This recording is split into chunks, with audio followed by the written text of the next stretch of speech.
السلام علیکم دوستوں، میرا نام ہے اسامہ اور آپ دیکھ رہے ہیں اسامہ شکیل ٹی وی۔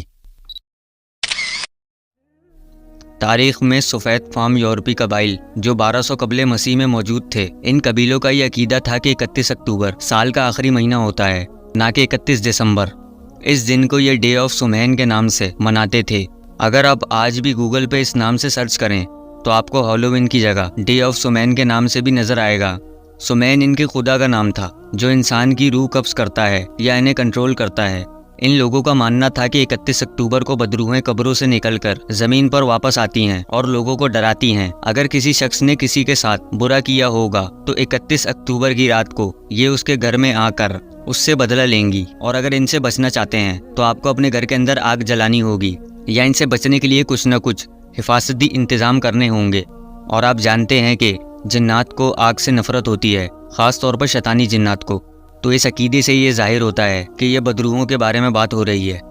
بہت وقت پہلے کرسچن چرچز کے اندر ڈے آف سینٹ کے نام سے ایک دن منایا جاتا تھا جو 13 مئی سے شروع ہو کر 31 اکتوبر پر ختم ہوتا تھا، لیکن بعد میں اس کا نام بدل کر آل ہالووین ایوننگ میں بدل دیا گیا، اور اس کے بعد سے یہ پورے امریکہ کے اندر مشہور ہو گیا، اور بعد میں آہستہ آہستہ وقت گزرنے کے ساتھ ساتھ اس تہوار کا نام ہالووین پڑ گیا۔ امریکنز لوگوں نے انہی بدروحوں کو دکھانے کے لیے طرح طرح کے ڈرونے ماسک اور کاسٹیوم کا استعمال شروع کیا، جو کہ آج تک جاری ہے۔ چھوٹے چھوٹے بچے گھٹیا ترین اور ڈرونے لباس کے اندر پھرتے ہیں۔ یورپی کنٹری کے اندر اس کفری اور واہیات کلچر سے متاثر ہو کر نہ صرف یورپ میں بسنے والے تہوار کے طور پر اس کو منا رہے ہیں، بلکہ اپنے بچوں کو بھی سکھا رہے ہیں، اور آپ کو پتہ ہے کہ جب وہ بچے بڑے ہوں گے تو وہ اپنے بچوں کو بھی یہی سکھائیں گے، اور اس طرح سے الٹیمیٹلی مسلمانوں کے اندر بھی یہ کلچر ڈیولپ ہو جائے گا۔ ایون کہ پاکستان کے اندر بھی اپر کلاس اسے فیشن کے سمبل اور پارٹیز کے اندر باقاعدہ تہوار کے طور پر اسے سیلیبریٹ کرتی ہیں۔ آپ کو سوشل میڈیا پر طرح طرح کی سیلیبریٹیز اس کو پروموٹ کرتے ہوئے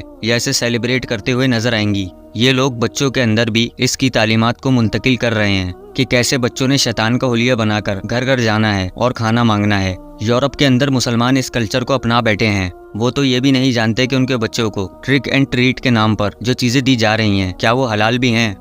کیونکہ زیادہ تر ٹرک اینڈ ٹریٹ کے بدلے میں کینڈیز کو دیا جاتا ہے، جنہیں یورپ کے اندر گلیٹائن نامی کیمیکل سے بنایا جا رہا ہے، جو کہ سور کی چربی سے بنتا ہے، اور سور کے بارے میں آپ سبھی جانتے ہیں کہ یہ کتنا غلیظ اور حرام جانور ہے۔